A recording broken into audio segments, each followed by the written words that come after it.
Okay. I'm just gonna cut to the chase because I don't want to prolong this because I don't like thinking about it, frankly. A couple of years ago, my friend Grace and I went to Comic-Con to promote this series we'd worked on called Electro Woman and Dyna Girl, also available to watch as a full-length feature film. The trip started with Grace and I getting picked up by a driver that the company we were working with, Legendary, had set up, you know, to take us to San Diego. It's like a 2-hour drive from LA, it's not really worth a flight, so somebody drove us down. That night, as we pull up to the hotel where we're staying, the driver begins to tell us about how the Hotel del Coronado is the most haunted hotel in San Diego.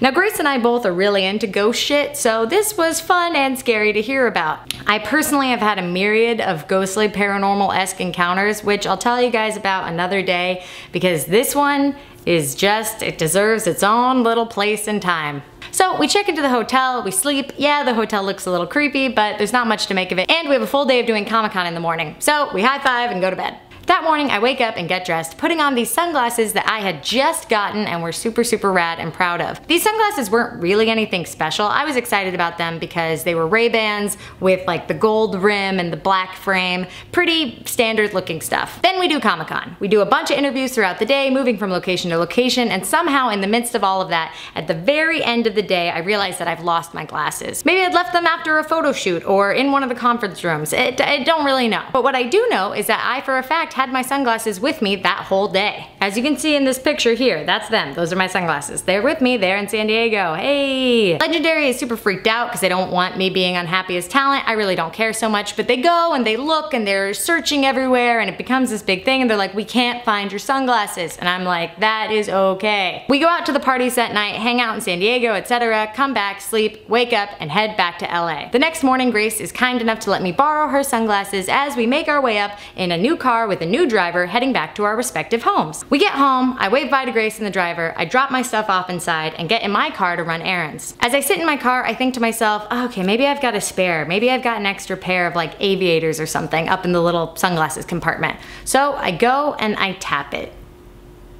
And you know that feeling when you're about to wake up? That feeling like you're in a dream and you suddenly have a conscious thought and your dream ends? You know, the feeling of, oh, I'm dreaming, which means, and then you wake up back in your real reality. So as I tap this sunglasses compartment and this thing slowly shifts down, I get the feeling like I'm about to wake up. This was all a dream. But it wasn't. I was actually sitting in my car. And so were the sunglasses.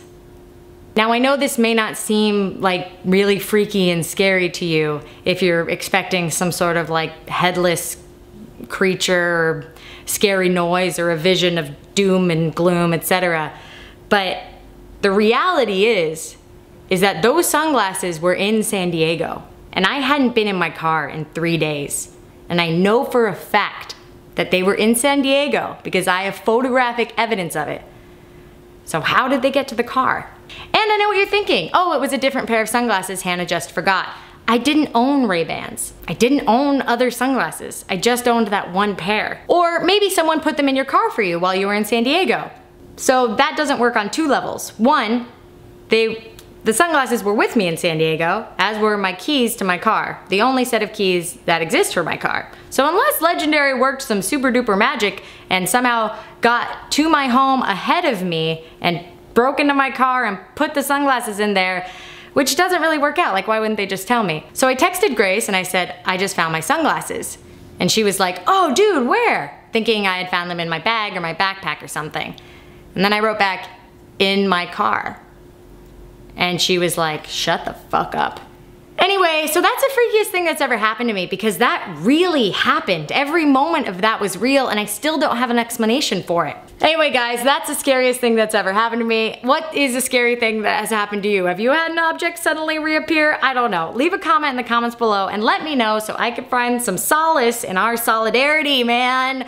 Oh, freaky deaky, I've got chills. I gave myself chills from even thinking about this. If you guys like this video or like me, please click like and subscribe and don't forget to turn on notifications so that you can know when I post new videos. Notifications are that little bell on the corner of the app, just turn it on, or on your desktop. Turn it on, yeah. Hope you guys have a great Halloween. If you're on your day 4 of partying Halloween style, don't forget to hydrate. And as always, mwah, have a great day.